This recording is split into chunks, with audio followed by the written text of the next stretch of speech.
नमस्कार। क्या आप दिन प्रतिदिन तुलसी जी का पूजन करते हैं? अगर आप प्रतिदिन तुलसी माता का पूजन करते हैं तो मैं 4-5 प्रकार बताता हूँ। इस प्रकार से आप तुलसी मैया का पूजन कर उनकी असीम कृपा प्राप्त होगी।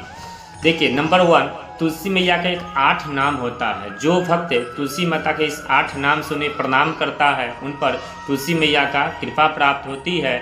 जो कुमारी कन्या इस 8 नाम से तुलसी माता का पूजन करती है उन्हें एक अच्छे वर की प्राप्ति होती है। तो यह 8 नाम क्या है जान लीजिए। यह 8 नाम है बिंदा, बिंदावनी, विश्व पावनी, विश्व पूजिता, पुष्पसारा, नंदिनी, तुलसी, कृष्ण जीवनी।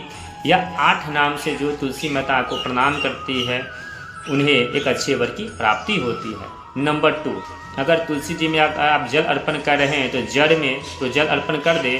उसके बाद जो ऊपर तना सबसे ऊपर फुनगी होता है, ऊपर से आप जल अर्पण करें और नीचे एक पात्र लगा लें, एक कटोरा लगा लें।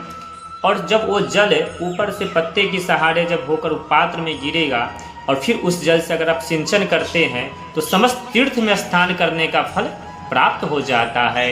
इस प्रकार से आप जल इकट्ठा करके अपने शरीर पर सिंचन करें। उसके बाद तीसरा नंबर में जो तुलसी माता के जल में जो मिट्टी होता है उस मिट्टी का चंदन जो भक्त लगाता है उस पर कभी भी उस व्यक्ति पर कभी भी कोई पाप प्रवेश शरीर में नहीं करता। इसलिए तुलसी माता के जल का जो मिट्टी है उसे अपने मस्तक पर लगा दे। जो भक्त तुलसी मैया में मौली सूता बांधता है उसे कोई भी विपत्ति नहीं आता है। उसके बाद तुलसी माता का परिक्रमा करने से, अगर आप तुलसी पूजन में तुलसी माता का परिक्रमा कर रहे हैं तो प्रतिदिन परिक्रमा करने से प्रतिदिन सोना दान करने का फल प्राप्त होता है। जो भक्त तुलसी माता के जल में दीप दान करता है उस घर में भगवान विष्णु का मंदिर बन जाता है। इस प्रकार से आप तुलसी जी का पूजन करें, उनका 8 नाम का उच्चारण करके पूजन करें, जल का सिंचन करें, उनकी जल का मिट्टी अपने मस्तक में लगावे, परिक्रमा करें एवं और भी तुलसी माता से जुड़ी हुई बात मैं आपको आगे फिर बताऊंगा।